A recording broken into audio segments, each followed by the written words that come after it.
Perkenalkan Buya, nama saya Muhammad Rizkullah dari kelas 12. Buya, saya ingin bertanya, apa motivasi Buya dulu ketika menuntut ilmu sehingga menjadi seperti sekarang? Motivasi ada, cuman yang terpenting dari itu ternyata bimbingan guru. Motivasi dari ibunda tercinta. Ibunda kami sangat luar biasa. Kalau kita sebagai anak waktu itu nggak terlalu punya banyak pikiran, hanya pokoknya pengen mondok, tapi motivasinya belum jelas. Yang lebih tahu adalah guru kita dan orang tua. Hingga sampai pada akhirnya kita mondok di pondok pesantren. Cuman Buya kasih tahu nak, ini juga nasib juga ibaratnya. Jadi waktu kita masih kecil, jadi kami terpesona dengan cara ibunda, Umi. Kita itu adalah di rumah nggak ada pondok pesantren. Cuman setiap pagi sebelum kita masuk SD, selama 6 tahun lebih diajak kuliah subuh setiap hari. Dibangunkan oleh Ibu Uminda tercinta dengan abah ayah sebelum sholat subuh. Lalu sholat subuh di tempat kuliah subuh, perjalanan kurang lebih 3 kilo 4 kilo naik motor. Setiap pagi kita menemukan ada embun di pelupuk mata, itu ada di bulu mata. Ini rupanya semangat beliau semacam itu. Waktu itu belum ada pondok kecil begini, pondok SMP saja nggak ada. Kalian sudah mondok malahan, lebih istimewa lagi dari Buya kan. Nah, waktu itu terus begitu, dan Buya yakin ini keberkahan dari ibunda sehingga kita mondok itu menjadi mudah, terus betah. Kalau masalah pengen pulang, pernah juga kejadian pengen pulang 6 bulan mondok itu pengen pulang, mau berontak itu. Cuman Buya itu berpikir, saya pengen berhenti tapi tidak mau melanggar deh. Kalau melanggar kan tidak enak, jelek. Cuman sudah ngancam jelek kan. Nah, pokoknya nanti liburan pulang nggak mau balik ke pondok. Betul, liburan pulang buan batas, tas plastik apa gitu, bawa pulang semuanya. Bilang ke abah kalau saya tidak mau balik ke pondok. Abah memang sangat sayang ayah, sehingga apapun yang diomongin anaknya ya dituruti. Yang penting jangan nakal, gitu saja bahasa ayah. Umi yang marah, enggak, harus pondok, anak Umi harus pondok, aku enggak punya anak ini. Sampai abah dengan Umi itu adalah ribut selama liburan itu. Sudah kata abah, oke, sudah kita enggak mau mondok. Ah, enak, enggak mondok. Besok itu berangkat hari terakhir, tiba-tiba malam begini saya ngambil tas lagi plastik, baju tak masukin. Lalu abah tanya, loh apa Ale? Apa kenapa? Nah, untuk apa bajunya kau kumpulin? Mbah, mau balik pondok. Balik pondok, bener nih? Iya bah. Nggak tahu kenapa kok tiba-tiba pengen balik pondok, padahal sudah oke meninggalkan pondok. Akhirnya besok berangkat ke pondok. Sampai ke pondok sebulan nyesel, kenapa saya balik pondok lagi? Cuman ternyata biarpun begitu saya tidak bisa keluar dari pondok. Sudah, akhirnya setelah bulan berikutnya hilang rasain. Kita syukuri. Sampai sekarang baru sadar, itulah pilihan Allah, karunia.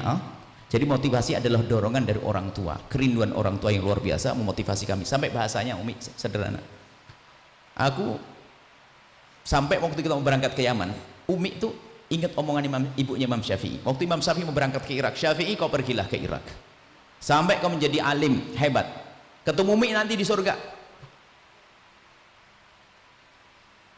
Ketemu Umi di surga. Pun demikian Imam Syafi'i menjadi besar kisahnya anak, menjadi besar di Irak, menjadi orang alim di Irak itu.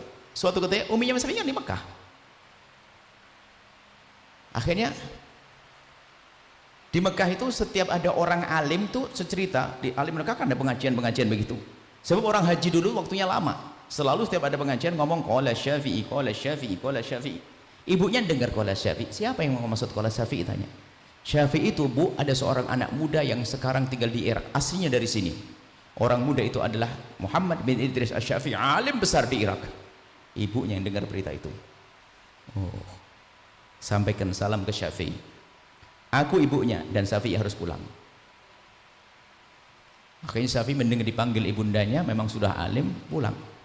Dibawai oleh orang Irak. Bagaimana kalau sudah cinta ulama, ngasih apa saja, ngasih onta, ngasih ini, sampai hampir kurang lebih kayak 70 onta atau berapa puluh onta.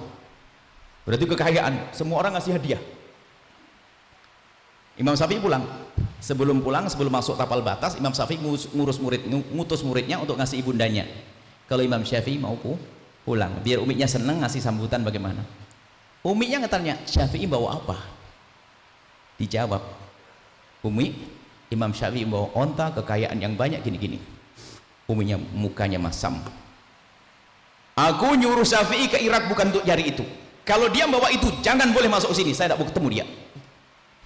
Tidak boleh, bukan nyari duit.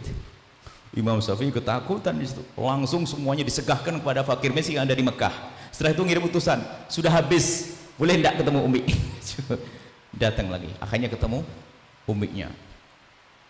Ibu yang tidak mengajari anaknya mencari dunia. Akhirnya ketemulah Umi waktu kita mau berangkat ke Yaman ngomong gitu. Nanti ketemu di surga, deg-degan saya ketemu di surga kan wafat. Tapi subhanallah sampai kita pulang, alhamdulillah Umi masih hidup. Ingat ya Imam Syafi'i masih hidup. Panjang nemeni kita mau ngerintis pondok. Nah ini. Jadi motivasi orang tua, motivasi guru. Kadang-kadang dari kita sering dengan hawa nafsu. Nah, jadi maksudnya apa? Seandainya kalian tidak punya motivasi, petunjuk guru dan orang tua sudah sangat cukup. Jangan sampai nanti gara-gara saya punya motivasi jadi belajar beneran. Enggak, anggap saja Buya nggak punya motivasi, tapi petunjuk dari ibunda Buya. Itu nak ya. Jadi orang mondok itu pilihan, bener pilihan nak. Saya buat contoh 2 kejadian yang sesungguhnya. Suatu ketika ada di sana itu ada orang kaya raya, anaknya itu kaya, sampai begitu kayanya pengusaha kayu. Ibunya sayangnya kepada aneh. Waktu masuk SMA dibelikan mobil. Zaman itu nak tahun 90-an. 80 berapa itu? Dibelikan mobil sehingga kalau ibunya pergi kemana pasti membawakan video film-film. Pokoknya ibunya yang rusak. Sayangnya luar biasa. Kaya raya. Cuman suatu ketika waktu jalan sama ayahnya tuh melewati pondok, tiba-tiba anak tuh ngomong, "Bah, itu pondok toh, Bah?" "Iya." "Bah, mondok tuh enak toh, Bah?" "Ya nggak tahu." "Bah, saya pengen mondok." Orang kaya, tiba-tiba anaknya pengen mondok. Di rumah ada mobil sendiri, kamar sendiri, rumah megah. Ayahnya bingung, sampai di rumahnya, "Bah, boleh enggak mondok, Bah?" "Loh, kamu kan sudah masuk SMA, Anak." "Enggak apa-apa, Bah." Bener, ayahnya bingung. Betul, dikirimkan ke pondok, dikasih baju sedikit. Karena apa? Paling nggak ngerasan nanti lari minta pulang.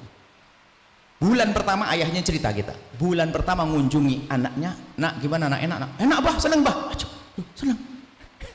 Kok bisa? Heran ayahnya kok bisa seneng. Lah jangan-jangan cuma bulan pertama aja dia seneng. Pakai sampai bulan ke-6 betah. Sampai akhirnya beliau juga sukses melanjutkan ayahnya.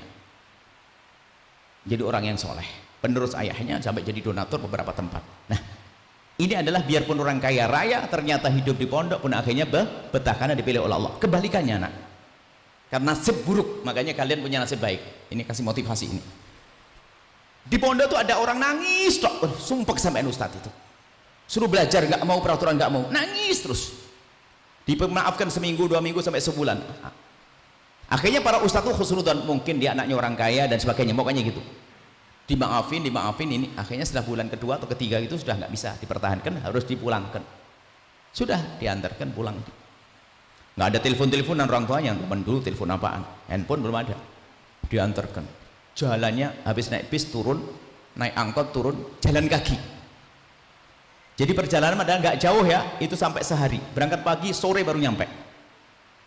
Sore nyampe itu sampai di tempat tersebut naik lagi, naik.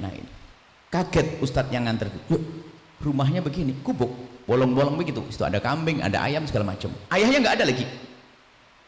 Sampai cerita lucunya, sang ustadz pas sampai di situ sakit perut. Ini kisah yang paling ya. Sakit perut, aduh sakit perut.